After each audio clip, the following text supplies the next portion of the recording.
Hello everyone, welcome back to my channel Sonia एडिटॉक्स। कैसे हैं आप सब लोग? आई होप कि आप सब लोग अच्छे होंगे और मन लगा के पढ़ाई कर रहे होंगे। तो फ्रेंड्स, आज की वीडियो में मैं आपको बताऊंगी सीटेट के इम्पोर्टेंट टॉपिक के बारे में, जिसका नाम है समाजीकरण को प्रभावित करने वाले कारक। और हम पढ़ेंगे समाजीकरण के प्रकार के बारे में और प्रीवियस ईयर क्वेश्चन पेपर के बारे में। तो यह बहुत इंपॉर्टेंट टॉपिक है समाजीकरण। इसमें से हर साल आपके 2 और 3 मार्क्स से क्वेश्चन पूछे जाते हैं सीटेट के एग्जाम में, एचटेट में, DSSB में, यूपी टेट में। तो अगर आप इसे अच्छे से तैयारी कर लेंगे तो आप इसमें अच्छा खासा स्कोर कर सकते हैं। तो चलिए शुरू करते हैं।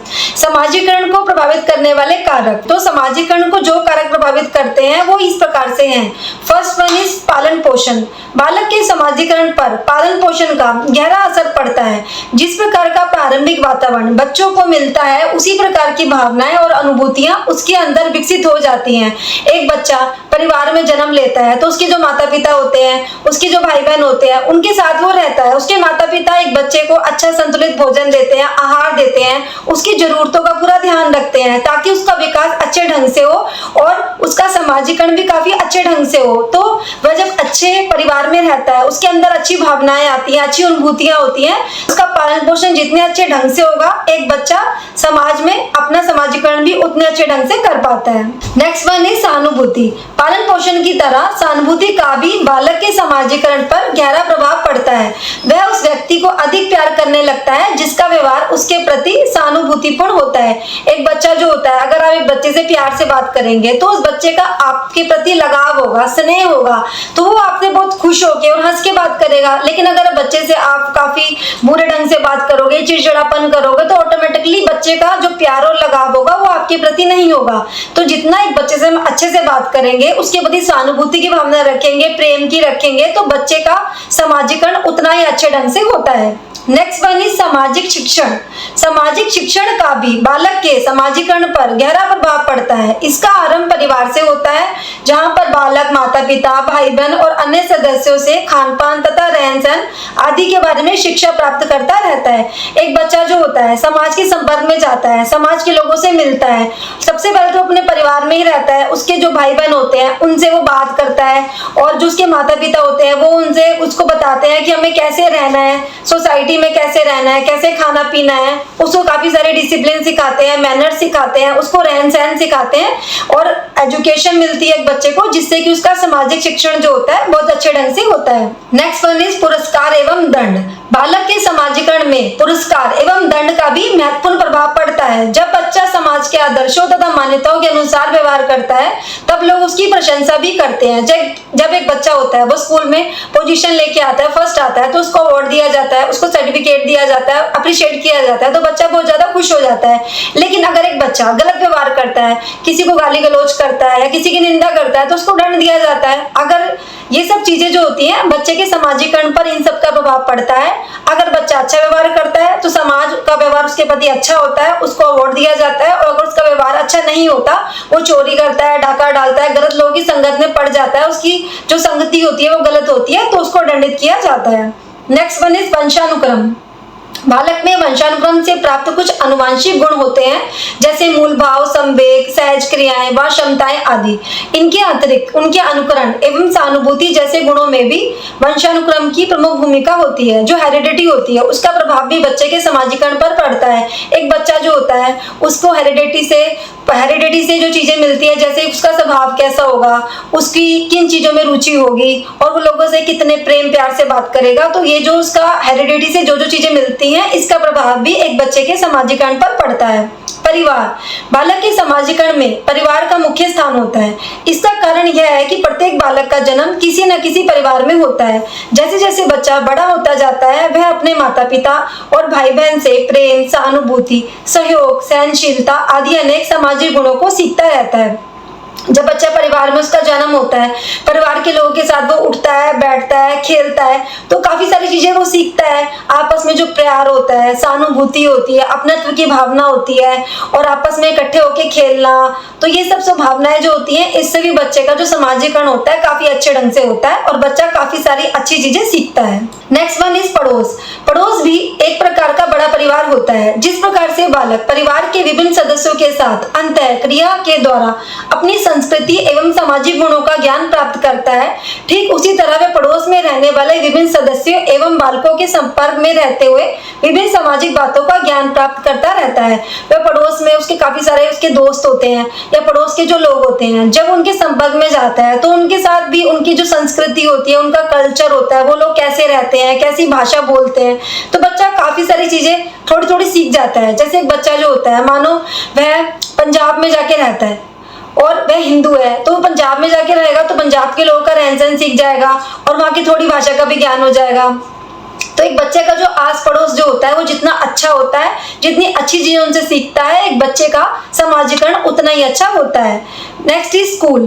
परिवार के प्रभाव के बाद स्कूल का प्रभाव भी बच्चों के व्यक्तित्व पर बहुत गहरा पड़ता है, क्योंकि परिवार से निकलकर वे ज्यादातर समय स्कूल में ही व्यतीत करते हैं। माता पिता का स्थान स्कूल में अध्यापक ग्रहण कर लेता है। जब बच्चा स्कूल जाता है, स्कूल में जो अध्यापक होता है, उसका जो आदर्श होता है, उसका टीचर होता है। टीचर उसे जो जो चीजें सिखाता है वो काफी अच्छे ढंग से सीखता है, उसको पता है।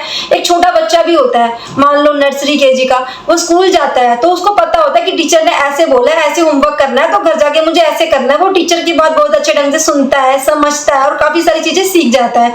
तो जो स्कूल में वो जितना अच्छा उसका समाजीकरण होता है, वो उतनी अच्छी चीजें अच्छे ढंग से सीख पाता है। नेक्स्ट इज साथी। प्रत्येक बालक अपने साथियों के साथ खेलता है। वह खेलते समय जाति पाति, ऊंच नीच तथा अन्य प्रकार के भेदभाव से ऊपर उठकर दूसरे बालकों के साथ अपनी क्रियाओं द्वारा आनंद लेना चाहता है। इस कार्य में उसके साथी अहम भूमिका निभाते हैं। एक बच्चा जो होता है, उसके जो पीयर ग्रुप्स होते हैं, उनसे वो काफी सारी चीजें सीखता है। जब वह दूसरे बच्चों के साथ खेलता है तो उसके मन में कभी भी ऐसी भावना नहीं आती कि ये दूसरी जाति का है, पिछड़ी जाति का है, ये अमीर है, गरीब है, ऊंच नीच। उसके मन में इस तरह की कोई भेदभाव नहीं होता। वह उसके साथ खेलता है क्योंकि उनका आपस में दोस्ती का संबंध होता है और इससे भी उसका जो समाजीकरण होता है काफी अच्छे ढंग से, बेहतर तरीके से होता है और वो काफी एंजॉय करता है और काफी आनंद लेता है। नेक्स्ट इज धर्म। धर्म का भी बालक के समाजीकरण में महत्वपूर्ण योगदान होता है। प्रत्येक धर्म के कुछ संस्कार होते हैं, कुछ परंपराएं होती हैं, आदर्श होते हैं तथा मूल्य होते हैं। जैसे जैसे बच्चा अपने धर्म के व्यक्तित्व एवं समूह के संपर्क में आता है, वैसे वैसे उन सभी बातों को स्वाभाविक रूप से सीखता है। बच्चा जो होता है वो जैसे जैसे बड़ा होता है, वो जिस भी धर्म में जन्म लेता है, चाहे हिंदू हो, सिख हो, मुस्लिम हो, ईसाई हो, तो अपने धर्म के जितने रीति रिवाज है उसको इन सब चीजों की जानकारी मिलती है। उसको पता होता है कि हमारे धर्म में कैसे पूजा होती है, कैसे पाठ होता है, हमें मंदिर जाना है, गुरुद्वारे जाना है, चर्च जाना है। तो धीरे धीरे उसकी नॉलेज बढ़ती है और जो समाज में जाता है, दूसरे लोगों के साथ मिलता जुलता है, तो उनके धर्म के बारे में भी उसको काफी जानकारी मिलती है और उसका ज्ञान बढ़ता है, उसका विकास होता है, उसका समाजीकरण काफी अच्छे तरीके से होता है। तो हमने पढ़े समाजीकरण को प्रभावित करने वाले कारक। तो अब हम पढ़ेंगे समाजीकरण के प्रकार। समाजीकरण के प्रकारों को निम्नलिखित भागों में बांटा जाता है। तो मेन तो इसके दो ही इंपॉर्टेंट होते हैं, प्राथमिक समाजीकरण और द्वितीय समाजीकरण। लेकिन जो दूसरे इसके प्रकार हैं वो भी आपको समझने चाहिए। उसमें से कोई क्वेश्चन आ जाता है सीटेट के एग्जाम में, एचटेट के एग्जाम में, तो आप उसका आंसर कर पाते हैं। फर्स्ट वन इज प्राथमिक समाजीकरण। प्राथमिक समाजीकरण एक बच्चे का परिवार से ही होता है। वो सबसे पहले पैदा होता है, जब वो जन्म लेता है और दुनिया में आता है, तब उसका सबसे पहला जो संपर्क होता है उसके माता पिता से ही होता है। वो माता पिता के, जब उसकी माता होती है वो उसे जन्म देती है, उसे खाना खिलाती है, उसका डायपर चेंज करती है, उसकी सब जरूरतों का ध्यान रखती है। वो जब पैदा होता है, आंखें खोलता है, दुनिया में आता है, जैसे जैसे धीरे धीरे बड़ा होता है तो अपने परिवार के सदस्यों के साथ, भाई बहन है, उसके दादा दादी है, उनके संपर्क में रहता है। एक बच्चा जितने अच्छे परिवार में जन्म लेता है और जितने अच्छे परिवार के सदस्य होते हैं, जितने ज्यादा लोग होते हैं, तो उतना ही अच्छा बच्चे का समाजीकरण काफी अच्छे ढंग से होता है। द्वितीय समाजीकरण, इसको गौण समाजीकरण भी बोला जाता है। इसमें शामिल किया जाता है जब बच्चा थोड़ा बड़ा हो जाता है तो वो विद्यालय जाता है। विद्यालय जाता है, आस पड़ोस के जो लोग होते हैं उनके संपर्क में जाता है, तो उनसे भी वो काफी सारी चीजें सीखता है। तो सीटेट के एग्जाम में आपसे क्वेश्चन पूछा जाता है कि बच्चे का जो समाजीकरण होता है, सबसे पहला जो होता है वो कहाँ पे होता है। तो सबसे पहला समाजीकरण उसका परिवार में होता है। तो ऑप्शन दे रखे होते हैं, तो उसमें से आपको टिक करना होता है कि जो पहला समाजीकरण होगा वो कहाँ होगा, उसके परिवार में होगा। और जो द्वितीय समाजीकरण होता है वह जब विद्यालय जाता है, जो आस पड़ोस के लोग होते हैं, उसमें आप उसका द्वितीय और उसका जो गौण समाजीकरण होता है। नेक्स्ट इज प्रत्याशित समाजीकरण। इसमें जैसे एक बच्चा जो होता है उसे बड़े होकर टीचर बनना है, तो बच्चा बीएड का कोर्स करता है, जेबीटी करता है, एनडीटी करता है, तो उसमें एक बच्चे को सिखाया जाता है कि बच्चे को लेसन प्लान बनाने होंगे, बच्चे को स्कूल में जाके कैसे पढ़ाना होगा, क्या क्या एक्टिविटी करवानी होगी, बच्चों को डिसिप्लिन में रखना सिखाना होगा, बच्चों को कैसे कैसे पढ़ाना होगा। तो ये सब सारी चीजों का ज्ञान होता है, बच्चे को पहले से ही बच्चों को सिखा दिया जाता है, जिससे कि उसको काफी मदद मिलती है। तो प्रत्याशी समाजीकरण में भविष्य में हमें जो बनना है उसकी तैयारी हम पहले से ही कर लेते हैं। जैसे कि एक लड़की है, अगर उसको ये उसके दिमाग में डाला जाता है, उसको बताया जाता है बचपन से ही बड़े होगी तो उसकी शादी हो जाएगी और शादी होकर उसको दूसरे घर जाना है, उसे खाना पीना बनाना है, तो बचपन से ही उसका रुझान जो होगा खाना पीना बनाने में होगा, वो उसे काफी अच्छे ढंग से बनाएगी क्योंकि उसको पता है कि जब उसकी शादी हो जाएगी तो उसकी ये जिम्मेदारी होगी। तो प्रत्याशी समाजीकरण में हम भविष्य में जो बनना है उसकी जो तैयारी होती है हम पहले से शुरू कर देते हैं।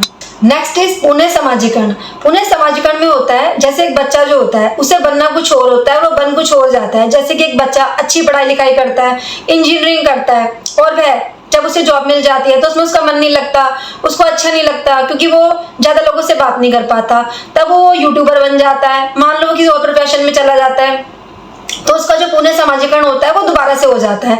यानी कि वो जो बनना चाहता था वो बना नहीं, और फिर उसने दूसरी चीजों में गया और वहां पे उसने दूसरा ज्ञान हासिल किया और वो कुछ और बन गया। नेक्स्ट इज विकासात्मक समाजीकरण।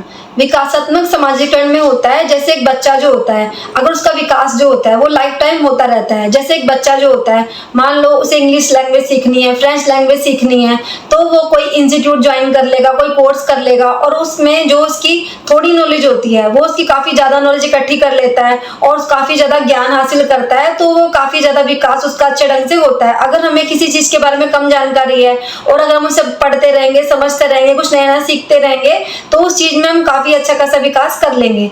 तो ये हमने पढ़े समाजीकरण के प्रकार। तो अब हम पढ़ेंगे प्रीवियस ईयर क्वेश्चन, जो कि आपके सीटेट के लिए बहुत ज्यादा इंपॉर्टेंट है समाजीकरण के टॉपिक के। फर्स्ट वन इज समाजीकरण एक प्रक्रिया है मूल्य, विश्वासों तथा अपेक्षाओं को अर्जित करने की, बी मित्रों के साथ सामाजिक बनने की, सी घुलने मिलने तथा समायोजन की, डी एक समाज की संस्कृति की आलोचना करना सीखने की। तो इसका आंसर होगा ए मूल्य, विश्वासों तथा अपेक्षाओं को अर्जित करने की।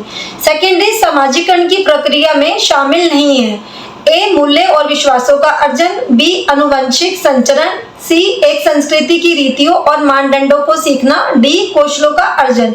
तो समाजीकरण की प्रक्रिया में जो चीज शामिल नहीं होगी वो होगी अनुवंशिक संचरण। थर्ड वन इज निम्नलिखित में से किस विचारक ने मैं और मुझे का सिद्धांत दिया है, ए लैमार्क, बी कूले, सी मीट, डी दुर्खिम। तो मैं और मुझे का जो सिद्धांत है मीट ने दिया है। फोर्थ वन इज डैश एक प्रक्रिया है जिसके माध्यम से मानव शिशु समाज के सक्रिय सदस्य के रूप में निष्पादन करने के लिए आवश्यक कौशलों का अर्जन करना प्रारंभ करता है, ए सीखना, बी परिपक्वता, सी विकास, डी समाजीकरण। तो इसका आंसर होगा समाजीकरण।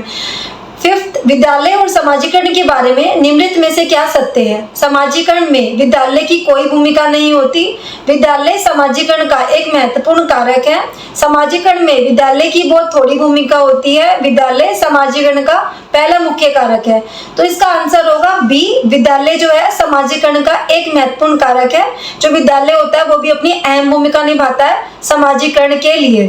तो ये हमने करे previous year question paper important, जो कि आपके सीटेट, एचटेट, DSSB, यूपीटेट के एग्जाम के लिए बहुत ज्यादा इंपॉर्टेंट है। तो फ्रेंड्स, अगर आपको मेरी वीडियो अच्छी लगे तो मेरी वीडियो को लाइक करें, मेरे चैनल को सब्सक्राइब करें और बेल आइकन को प्रेस कर दें ताकि नेक्स्ट वीडियो की नोटिफिकेशन आपको मिल जाए। तो मिलते हैं नेक्स्ट वीडियो में नेक्स्ट टॉपिक के साथ। Thank you so much, bye bye.